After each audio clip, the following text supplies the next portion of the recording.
What is the best approach for scoping the project timelines? What's the best approach for scoping the project timelines? So by that, I'm taking it. I'm interpreting that as how do you approach a bit of planning? So understanding, how long a thing is going to take. I would. That was what I would take.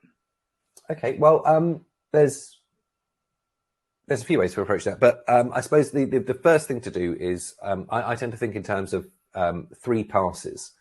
Understand the activities, so understand what it is that need to be done. So quite often, particularly when you're approaching a large piece of work like a project, it can seem quite overwhelming. And most of the project management methodologies will talk to a work breakdown structure, which is just fancy talk for breaking the work down into small pieces. Figure out what the big piece of work is, but then work out what are the little bits of activity and then break them down. And all of a sudden you've gone from a huge unmanageable thing to lots of little discrete activities, which in and of themselves are more than achievable. So understand the activities. That's your first pass. Second pass, understand who needs to be doing them.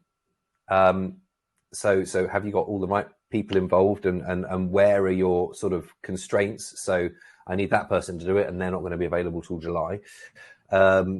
And then the third pass is to place all those activities in a plan, in a schedule that says, okay, well, that activity needs to happen first. Never underestimate the power of a blank wall and a bunch of post-it notes for this, incidentally. Write all the activities down on the wall and then move them around until they all fit. I've always wanted to do that. It's terrific fun, and it's a really good way of, but it's there's a reason people do this all the time. It works. So lay it all out, and it doesn't have to be, a huge, great piece of brown paper and a load of post-it notes, but, just a bit of scrap paper in your kitchen table will do the same job. Move the things around until they all fit. You understand what needs to come first and when it needs to happen.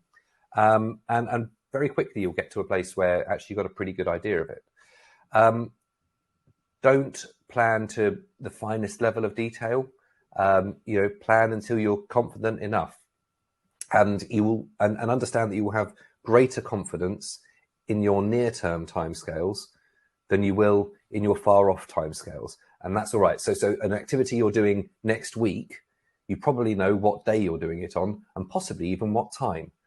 An activity you're doing next year, you might know the month, and that's fine. So the further away an activity is, I talk about planning horizons in training and in the book.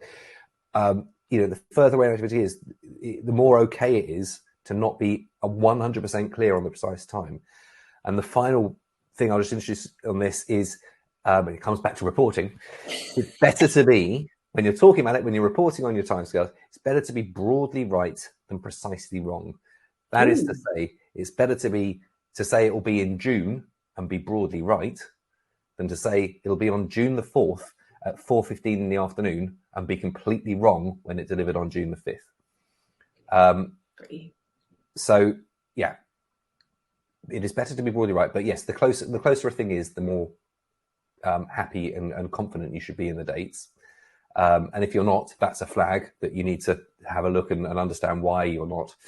But yes, break out the activities.